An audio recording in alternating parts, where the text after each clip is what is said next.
मोमल, इस तरह से कमरे में बंद होकर अंधेरा करके बैठी रहोगी तो हमारे बच्चे पर क्या असर पड़ेगा?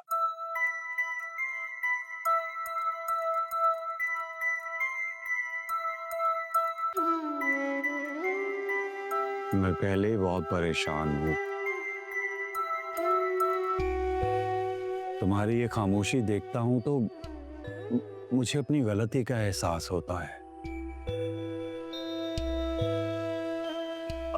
Momal, I am really very sorry.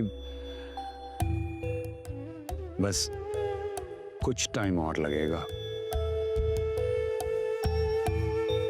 फिर तुम आराम से रोहान के साथ शादी कर सकती हो।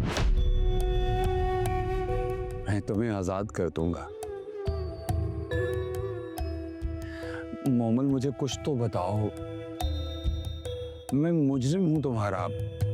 मुझे इस एहसास जुर्म से तो निजात दिलाओ।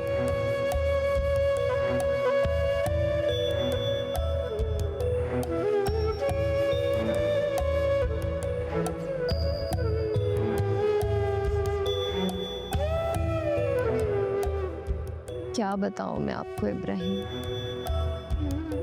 मोमल,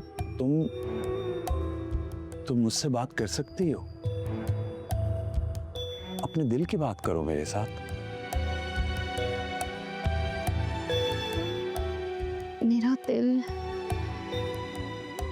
मेरे दिल को चैन नहीं मिल रहा।